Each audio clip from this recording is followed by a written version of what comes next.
would like, if I may, to take you on a strange journey. Hello, everyone, and welcome to another edition of Real Estate Realities with the Rebel Broker. My name's Robert Whitelaw, and I am the Rebel Broker. Licensed real estate broker in the state of California. Member of the National Association of Realtors. But please, don't hold that against me. We got a good one on tap for you today, folks. This is one of my favorites. I love looking back on the data and seeing. I remember doing this show last year at this time, where we do sort of an assessment of what's going on with rents, where rents are seeing year-over-year increases and decreases, all this other kind of wonderful stuff. This is really great stuff because it so frequently contradicts what everyone thinks are the best markets to go to. And this year, it does not disappoint. So we'll jump into that in a minute. We'll hit the top ones and we'll hit the bottom ones so that we'll be able to evaluate our own situations based on this information. As always, though, the best way to reach out is through the website at www.therebelbroker.com. And yes, I know I didn't have to say the www, but I was missing it. It had been a long time since I'd said it, so I had to say it. There you go. From there, you can do a lot of wonderful things. You can get yourself in the running for a $50 Amazon gift card by clicking the big red button at the top of the page titled Take the Survey to Support the Show. Just use the same email address both times you're asked and answer a handful of questions. You're helping the show and you're putting yourself in the running for winning $50. So good luck. We'll be doing that drawing in the first week of January. And 3 people have won so far. That's $150. Where we are, it's hump day. It's the middle of the week. It's almost Christmas. I think I have all my shopping done, but I'm almost one of those idiots that will frequently get all the presents laid out, think it all through, and then I realize I've forgotten something or someone. So and I hate that. I usually actually like to try and get all of my Christmas shopping done a month ahead of time. Didn't happen quite like that. It did mostly. I got most of it done a month ahead. I've had a lot of stuff sitting around, but suggestion for those of you who find yourselves in the same boat I do frequently, where you forget to get stuff. I have head on over to Bevmo and go to their little, where you can buy a bottle of wine and get the second one for 5 cents. And I'll usually go and I'll buy like a dozen bottles, get myself those little gift bags, keep that in the trunk. If you would discover you've forgotten someone or something, as long as they're not a minor, you're covered. Or, as long as they're older than 21. Anyway, I don't know. I'm in the weeds already, folks. Maybe it's because we're so close to Christmas. Let's jump in and start chatting about this. I think this one's pretty interesting. We're going to cover the top 20 metro areas. We'll discuss what their single-family residential rent is on average and what the year-over-year rent change has been. Now, why do we care about this number? I think it's pretty obvious for a lot of folks. If you are someone who lives in one of these areas, who is looking to invest in one of these areas, things that are good to know is what are areas where you're seeing the largest growth in rent? And if you can kind of figure out what's causing those things and figure out if those are things that are going to persist, and in cases like this, it frequently is. It's usually something that's going on there that's drawing more people and increasing the demand for properties or rental properties. Or it could be a disconnect between the price of real estate and what things are renting for, so that it simply makes a lot more sense to rent in those scenarios. Could be that. But in any event, it's good data. Whether you're someone who's looking to jump in and invest, or whether you're trying to figure out what the right strategy might be, maybe you're in one of these communities that's in the top 10 in terms of rental return, and you want to do a hybrid strategy. You want to do a buy, hold for a little while, then flip it, right? It just helps you be a little bit more strategic, figure out where your best money's going to get made. So hopefully this data will help guide you in whatever your current goals are. Now we're going to go ahead and start at number 20 on the top list. And it's a city that has come up before. We've talked about it before. And in fact, I've had folks reach out to me and tell me that this is a not awesome place to invest from the standpoint of you really need to pick your areas. And I apologize for not being able to recall the name of the person who told me this. I can't remember if this was someone who called me or someone who emailed me. But Memphis is number 20 on this list. Now, Memphis has come up lots and lots in our lists.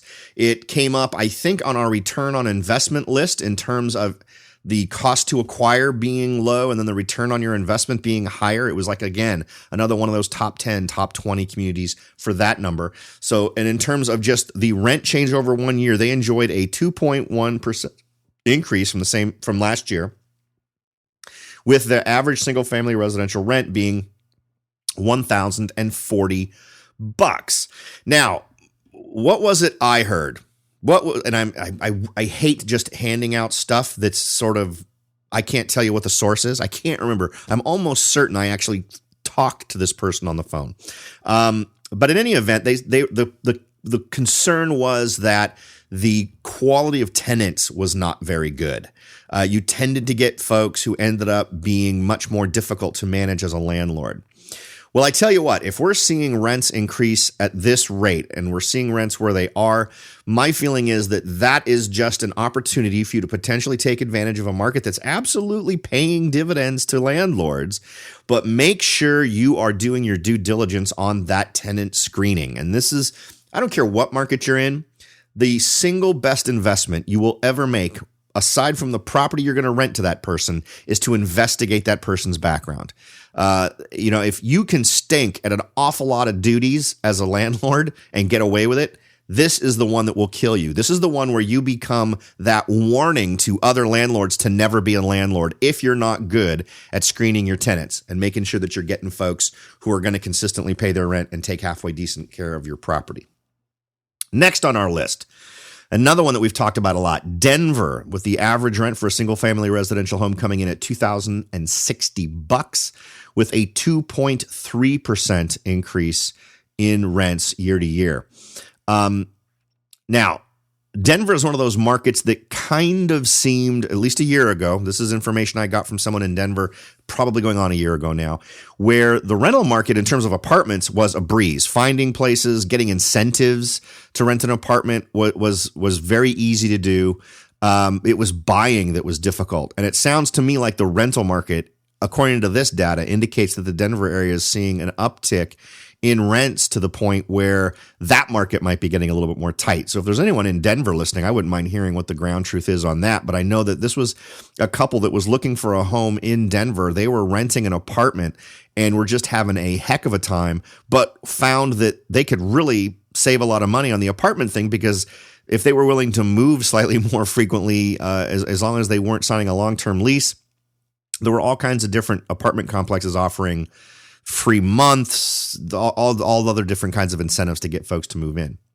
Next on our list, and again, another one that has cropped up on other lists, is San Antonio, Texas. $1,400 is their average single-family residential rent, with a year-over-year increase of 2.4% in terms of rent charged. A lot of these are on our list. Some of them aren't. Some of them, are there any super surprises on this list? Maybe that one. We'll talk about that when we get to it. Maybe we'll actually go look a little bit more in detail on that one, because I have a suspicion that the barrier to entry there is going to be lower. Anyway, sorry. The weeds call. And these next three I'm going to hit all saw the exact same increase in rent. But they have very interesting divergence in terms of how much the average single-family rent is in those areas. So we talked about San Antonio at 2.4. Now, Boston, Massachusetts, $2,460 is the average single-family residential rent. That's an increase of 2.8% from last year. Next, and this is one that is, again, frequently on our list, has been going pretty much nonstop for about the last 2 years. Austin, Texas, $1,700 is the average single-family residential rent with 2.8% growth from last year. Next is Orange County. This one's kind of interesting. $3,120 is the average single-family residential rent. That sounds like my local area, with 2.8% growth. And that's going to be an interesting one. I want you to remember that one. Keep that one in your head, because I absolutely going to want to contrast that reality with a reality on the least expensive rental markets, the markets that have seen declines. So it's going to be an interesting one to compare the two. And that whenever things get sort of at opposite ends like that, I think it's interesting. Next on our list is Cleveland at $1,200 for the average single-family residential property, with 3.2% growth in rent over the last year. Next, Jacksonville, Florida. Jacksonville has been, I think, on a couple of our lists in terms of good places to invest for other reasons. $1,320 is the average single-family residential rental rate with a 3.2%. Let me make sure I'm reading those numbers right. I apologize. Jacksonville, $1,320 per month average for the rent, 3.2% growth from last year. Next on the list, Philadelphia, $1,640 with 3.4% average increase from last year.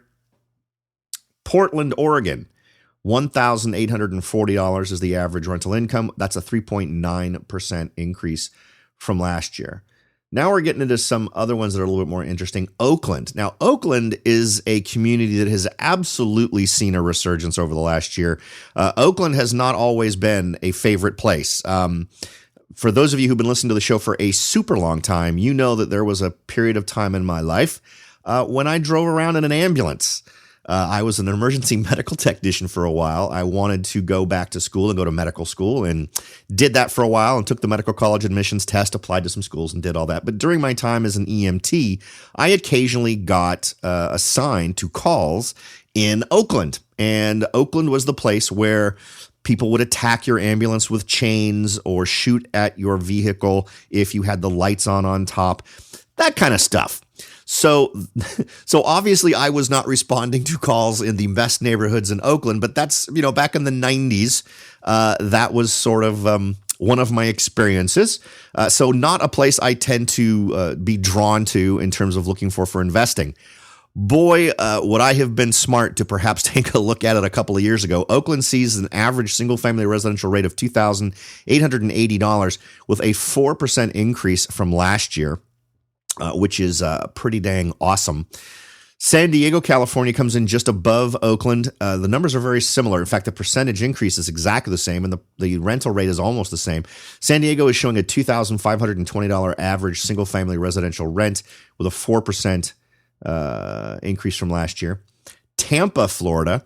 I kind of like Tampa, and Tampa strikes me as a Memphis in a lot of ways. Now, I've never been to Memphis, but when you talk about a place that could have that if you're not careful has poor renters or folks who maybe aren't the most desirable renters because they don't take care of your property, they don't pay their rent, those types of things. I've talked to folks who've had similar problems in Tampa.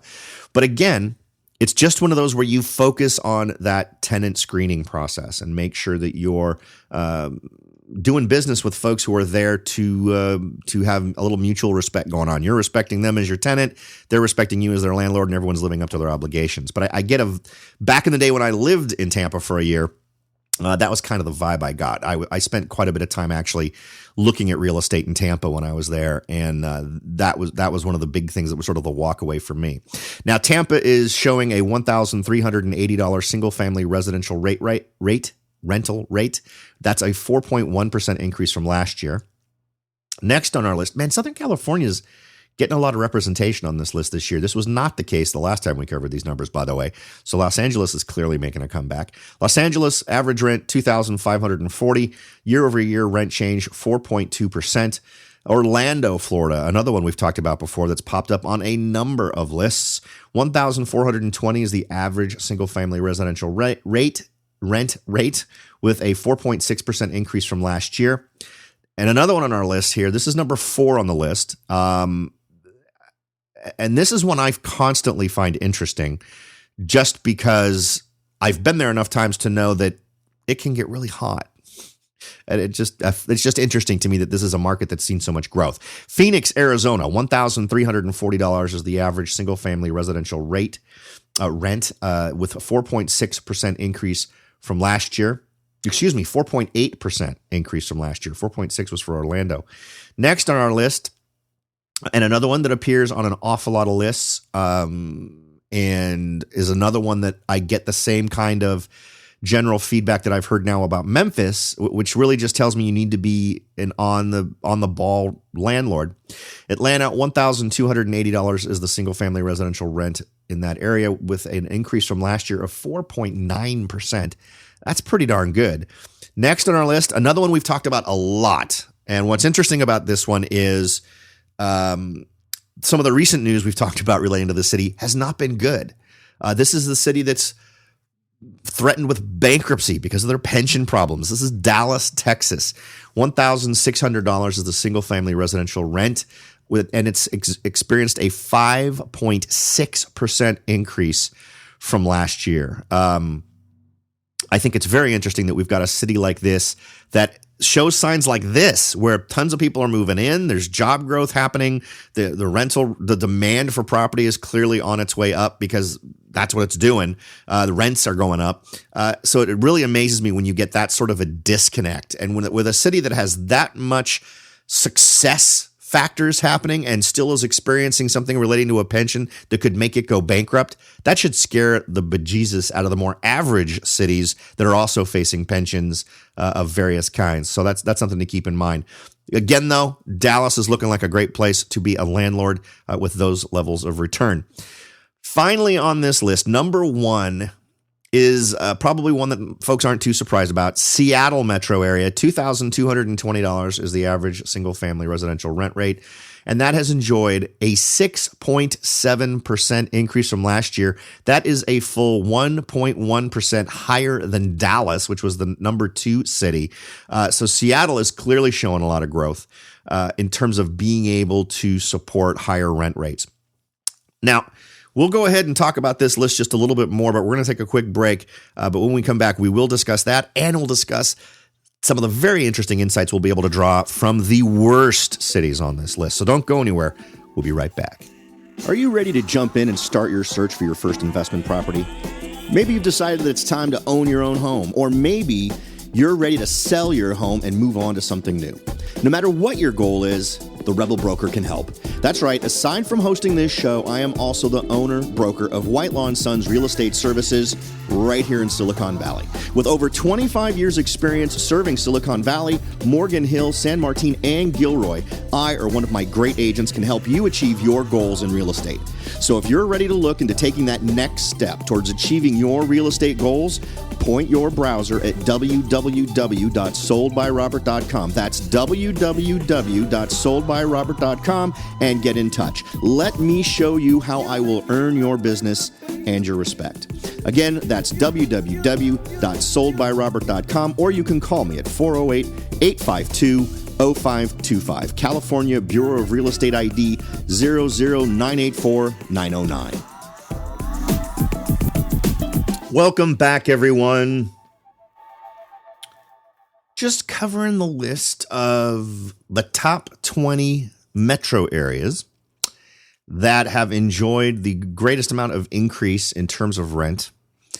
And I've decided what I'd like to do is take a look at Raleigh, North Carolina, which was number 6 on our list, just because I thought it might just be one of those types of communities that would present a lower barrier to entry. So let's get down to it with some just basic data. Now, the average home, the median sales price listed in Raleigh is $227,000. Not bad in terms of just barriers to entry, right? If you're someone who's trying to get into this, if you're a person who's just starting out, that's pretty good. Now, that's the first blush number, right? We look at it in terms of how high is it? How far do we have to go? Well, now we also look at what the median rent per month is. Now, according to Trulia, it's $1,350, which isn't quite as good as what they were projecting here on the homeunion report that we went over. Raleigh was projected at $1,460. But let's take a minute to define a quick check here, right? I've talked about the 1% rule before. It's one of those deals where I've casually mentioned I like the ratio when we've talked about the rent versus the sales price, right? So what is that number? It's not 1%, and I apologize. I don't think I made this 100% clear the last time we talked about this.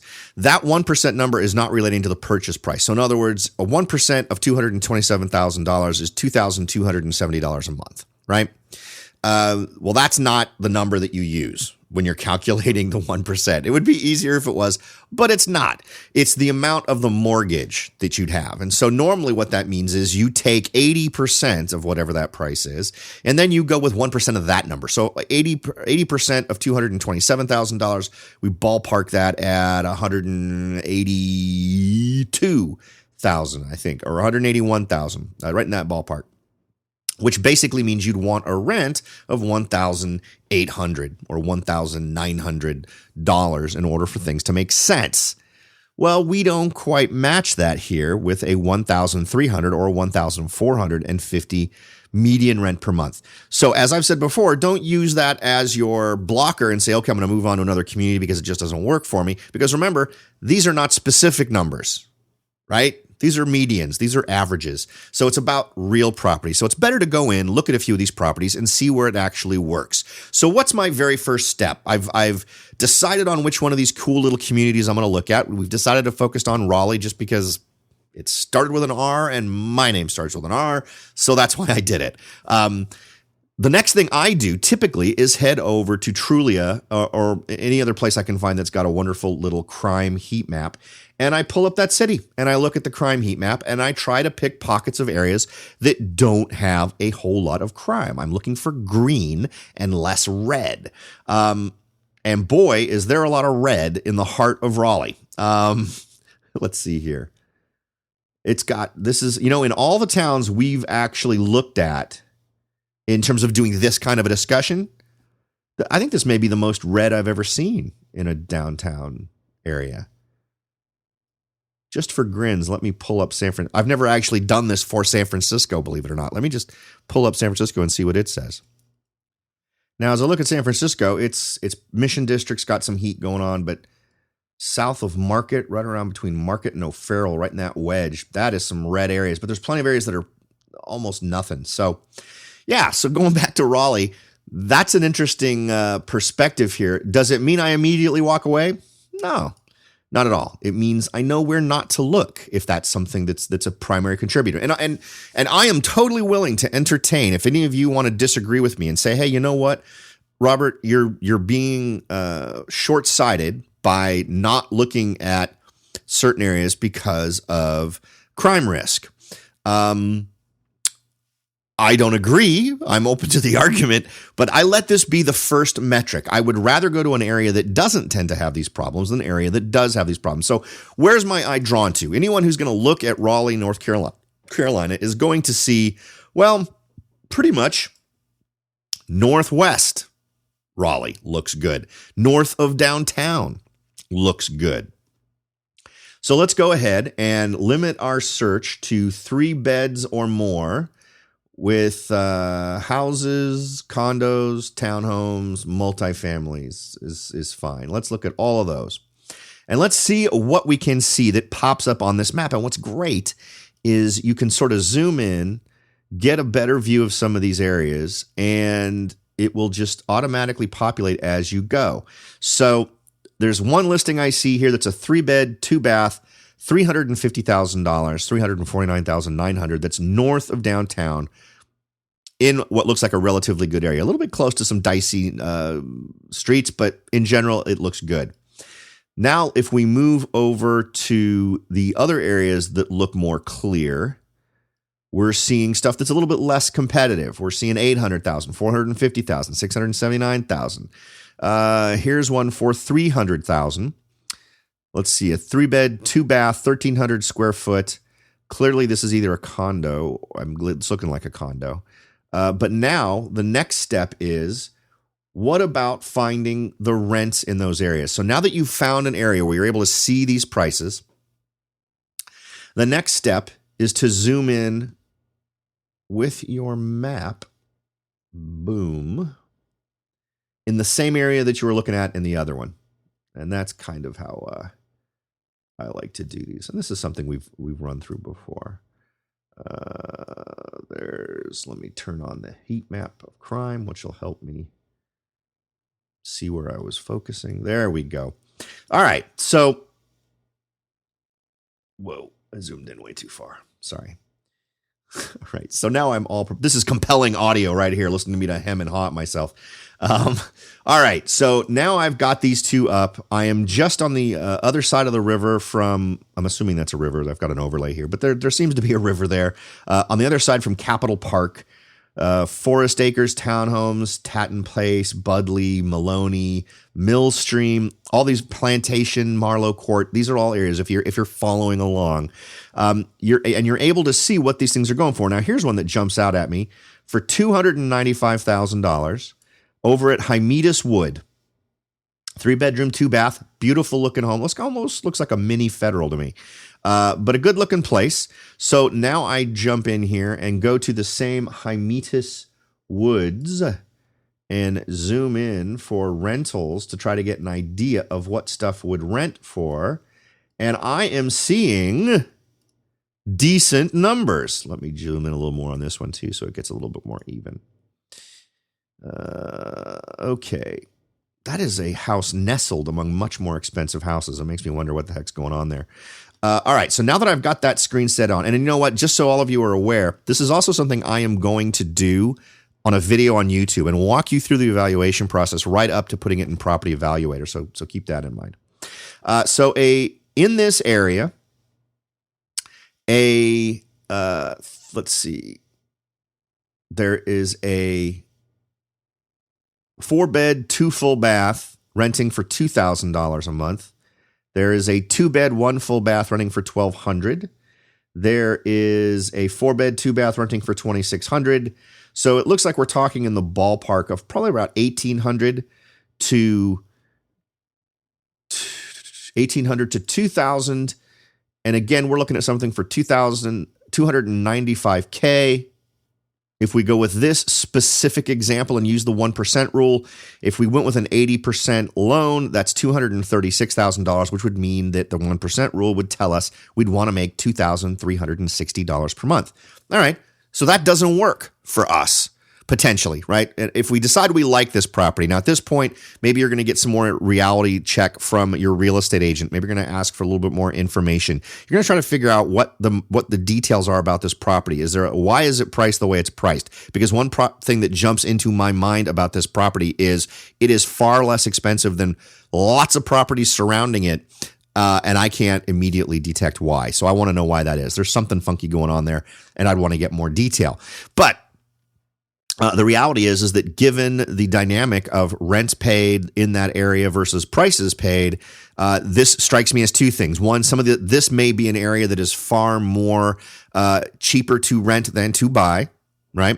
But also that you wouldn't be offering the full price on that particular property at $295K. You'd want to get to the point where you're at least matching that that 1% rule, which would mean that the amount you're financing would need to be less than that. So there's some easy math to jump through. Now, so we go through, we are seeing, and again, I'm only seeing stuff that are at least 3 bedrooms on this. Other areas that show promise, right? And so we're scanning through Raleigh, North Carolina. We're looking for areas that show some average prices that fit where we want to be in terms of our level of investment, but don't expose us to potentially high risk relating to high crime areas, that type of stuff. Getting further out in Northeast Raleigh, we start to see some more that look a little bit more encouraging. This is in an area that appears to be called Belmont Hall, Top of the Pines, Stillmeadow, I'm seeing prices of 305,000, 331, 140, 248, 230. This house is beautiful. This is clearly much more. And one great thing about Trulia is when you drag over the little pellet with the price, it populates up and it shows you the house. These are beautiful homes. It's clearly a suburban neighborhood. So let's take a look and see what the rents are in those areas. Now, what's great is from this other window, I can zoom out and then zoom back into the community that I'm interested in that looks promising. Let's see here. Okay, so I've got it all zeroed in here. I've got a 3-bed, 3-bath, 1,503 square foot home, 130,000, looking pretty good. It's in Top of Pines, right around Still Meadow and Peyton Hall. I'm looking at the same area, and I'm seeing for a 3-bedroom, 2-bath, $1,345 per month for rental. 3-bedroom, 2-bath, $1,095. So unfortunately, there's not a lot of comparables in terms of rentals. You'd want to try to get some history on this. So what would I do? I would call property management firms in this area and say, this is the area, this is the street, this is the community. Can you tell me what places would tend to rent for in this area? But I'm seeing 1.35, 1.3, 1.1. So if we went with 1.3 and we had a acquisition cost of $130,000, we're there, right? In this particular scenario, if we paid asking price for that $130,000 property, and we went with anywhere from $1,000 to $1,300 in terms of a realistic rent, that would come out pretty well, right? If we took 20% of that $130,000, that's $104,000. That would mean we need to get rent of $1,040 per month for that 1% rule to work. So there you go. The 1% rule works for this property when we're talking about asking price. Now, are you going to pay asking price for that home? No freaking way. But there you go. So there's kind of a quick walkthrough, a quick way to evaluate these so that you can focus your attention on the areas that make the most sense for you. All right. We ended up taking a little bit longer than I planned on that, but let's go ahead and run down our list. We're going to go ahead and do just the 5 worst. No, I don't want to do the 5 worst because some of these are sexy. Here are the 5 worst. These are the bottom 20. We're going to run through this list pretty quickly. I'm going to call out some of the ones that I think are particularly sexy for statistical reasons. And we all know how sexy statistics are. Don't deny it. You know statistics are sexy. All right, so number 20. So this is not the worst. This is the 20th from the bottom or the worst of metro areas. I think this is very interesting given other things we've talked about.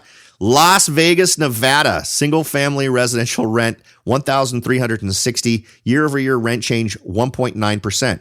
Not horrible. It's still a positive freaking number. It's just very low, right? Compared to other areas. And I want to make that statement now just because we get quite a few. We don't go negative. And so we're almost halfway through this list. But there are several, maybe I'm an idiot. There are several areas on here that not several, maybe 2 areas that I kind of have a soft spot for. And the next one is one of them. New Orleans, Louisiana, $1,280, single family residential rent, 1.9% year over year rent change. Why do I do New Orleans? I'm a geek. I'd love to give you very scientific real estate numbers related reasons. There is something about the mystique of New Orleans. And I'm not talking about Mardi Gras, believe it or not. I'm not talking about getting drunk. I'm not talking about strip clubs on that main drag. I'm a history geek. And the architecture there is freaking awesome. I love the architecture in New Orleans. There is so much cool influence there that it's one of those places I love. And maybe I'm rooting for it also because it's still kind of in recovery mode from getting hit by Katrina. But there's something about New Orleans. I get it. I make fun of places like Phoenix and Vegas and Dallas for being hot. Nothing. New Orleans has got a hot sticky to it. But for some reason, for New Orleans, it works. New Orleans wouldn't be New Orleans without hot and sticky. So forgive me. For all of you from New Orleans, I think somewhere deep inside of me, maybe in a previous life, I must have lived in New Orleans. I love the history of New Orleans. I know more about New Orleans as a city I've barely visited than some cities I've lived in. So there you go. Anyway, sorry. And I was going to go through this list quickly, remember? Next on our list is Albuquerque, New Mexico. $1,040 single family residential rent, 1.5% increase from last year. Indianapolis, $1,160 single family residential rent rate, 1.4% year over year increase. Chicago, I'm actually stunned that it's positive. Oh, that's not fair. I take that back. There are plenty of areas of Chicago that are wonderful and robust, and people keep telling me that. So I'm going to believe them. Chicago is $1,580 a month, 1.3% year over year change. Washington, D.C. This is interesting because Washington, D.C. a few years ago was at the other end of this list. Washington, D.C. is one of the most volatile up and down areas freaking ever. And we remember when we had tons of hiring going on in Washington, when all of the big numbers of jobs that were being added to the rolls were government jobs. That's when we were seeing these crazy rents, crazy prices, crazy everything. I actually think Washington, D.C. would be a red tag metro area for me. I actually think we're going to see not great things from Washington, D.C. moving forward. Anyway, just my 2 cents. $2,120 in rent per month, 1.3% year over year change. Next on the list. Interesting because this one affects me personally, right? Not, it's on the same island. Honolulu, Hawaii, $2,960 is the average single family residential rent, 0.9% year over year rent change. Kind of luckily for me, that is not really directly linked to vacation rentals. I'm insulated from that. I've actually just increased the daily rent of my place last month. So we'll see how that plays out. But costs went up, so what I had to charge goes up. Funny how that works. Next on our list, Milwaukee, $1,280 a month for rent, 0.8% increase year over year. Now we're getting into the negative numbers. This is awesome. Well, it's not awesome, but I mean, it's interesting because of what these cities are. I want you to think about headlines. I want you to think about what are supposed to be the most desirable cities to own property in. And these are places where if you own a house, fan-freaking-tastic, you can probably sell it for a big pile of money. Number one on this part, I don't know where we are. This is probably like number 13. New York City, single-family residential rent is $2,200, down 0.4% from last year. So rents are down in New York City. Baltimore, Maryland, $1,820 for rent, down 0.6%. Now it gets sexy because we're going to be above 1%. Are you ready for the sexiness? Here it comes. I actually feel sorry for this town. Little Rock, Arkansas. Why? Wow, what's going on at Little Rock? I have a joke I could tell about Little Rock. Not going to do it because it goes into politics and I just don't need that kind of headache. Little Rock rent is only $920 a month. But rents are also down 1.9%. When you get numbers that low, it starts because I live in a place where your property taxes are insane. And that's pretty close to property taxes per month for some properties here in the area. Anyway, next, Birmingham, Alabama, $1,000 a month, negative 2.3% change year over year in rents. That's just terrible. Here's the first one, baby. Here's the one that's right in my backyard. It is ridiculous on several levels, and it's super interesting. San Jose, California, single family residential rent on average, $3,660. Now remember, what were we comparing things to? I asked you to remember a property from the last list. Does anybody remember? Anybody? Orange County. Same ballpark, $3,120 rent. They're up 2.8%. San Jose is down 2.6%. I find that very interesting. The Bay Area likes to think of itself as this we're always just a little bit better than everybody else. And this is one case where Orange County is whipping San Jose's butt. And frankly, Los Angeles as well. And I don't know, in the big scheme of things, right, as San Jose is to San Francisco, what is Orange County to Los Angeles, right? Is Orange County sort of thought of as the little stepbrother of Los Angeles? Yeah, it kind of is. But, that's the relationship, because we've got the same relationship happening here. I've obviously already given that one away, but we'll get to that in a minute because it's much higher up on this list. Next, Miami, $2,200 a month for rent, 2.7% decline in year-over-year rents in Miami. We've talked a lot about Miami. A lot of stuff has hit Miami. And I had some of you tell me, just because all this crazy crap is happening up at the luxurious end of real estate in Miami doesn't mean it's going to happen, that things are going to get hit elsewhere. Yes, it does. Believe it or not, that stuff does tend to trickle down. It tends to be a canary in the coal mine kind of thing to tell you when bad things are about to happen. But it sure enough does happen. And I think this is just more evidence of that. Houston, Texas, 1,000. And this is interesting to see a previously boomtown in Texas taking a hit like this. But again, this could be energy sector related. There's an awful lot of oil folks in Houston. $1,600 per month for a single family residential home, down 2.8% from the same time last year. Pittsburgh, and I've been to Houston, nice people. Pittsburgh, Pennsylvania. Most of my ex-wife's family is from Houston. Pittsburgh, Pennsylvania, $1,060, single family residential home rent, down 3.6%. That's a huge jump from Houston to Pittsburgh in terms of the amount of rent now in decline. Next, Wichita, Kansas, $1,000 a month for a single family residential home in rent, negative 4.3% from the same time last year. That's ridiculous. Oklahoma City, $1,140 single family residential rent, down 4.6%. Next on the list, number 2. This is the second worst metro area in the country. San Francisco, California. Single family residential rent on average is $4,320, down a well-rounded 5% from the same time last year. What do you think of that? So if you are and this is, and I think I maybe also love it because it also sort of is a yay me thing, where what I've been arguing over the last year or 2 years is if you own property in San Francisco, and it's worth $1 million, $2 million on average. What the average price the last time we looked on this show was $1.4 million was the average price of a home in San Francisco. That's just idiotic. And my suggestion was, or what I said I would do, and Lord knows I don't take my own advice often enough, is sell that thing and buy 4 homes in Memphis.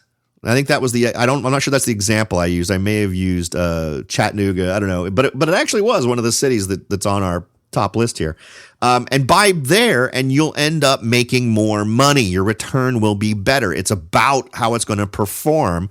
And boy, has San Francisco not delivered this year. So I feel kind of good about that. I feel like I called it, right? I didn't suggest people buy in San Francisco. I've had investor clients say, hey, I'm interested in buying potential property in San Francisco, and then to do it as a landlording thing, and I actually kind of pointed them to other areas. Kind of proud of myself. So here we go. I'm gonna pat myself on the back.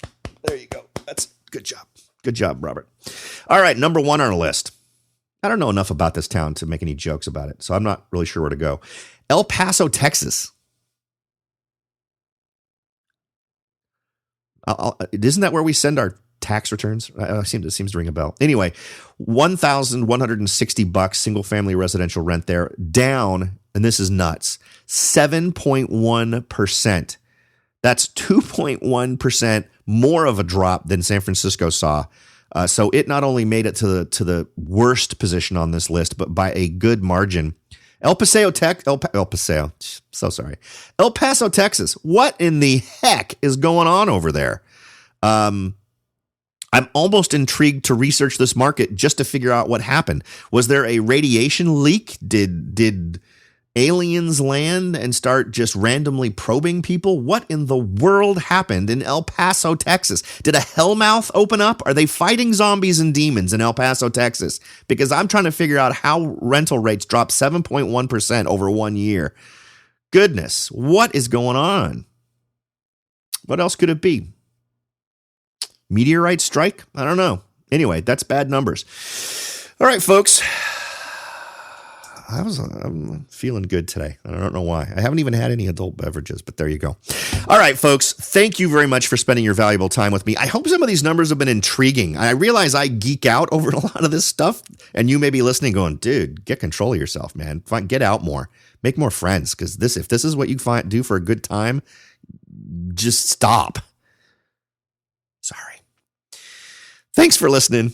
I hope that what I give in return for your valuable expenditure of time is at least some interesting things to think about. Maybe I've dropped a little seed of thought on one of these great communities that we've covered tonight in terms of areas you might want to look at. Or maybe I've challenged your absolute sense of reality. The fabric of the stars have been cast asunder because you were stunned at how much it sucks to be a landlord in San Francisco right now with year-over-year rental dropping 5% to the point where there could be some, and I know some folks last year that I told not to buy in San Francisco that had super tight positive cash flow scenarios where they were very close to not being positive cash flow. And I'll bet right now today they are not if they've been hit by this 5% downturn, or maybe they're lucky enough to have someone locked in a long-term lease. That would be the only way.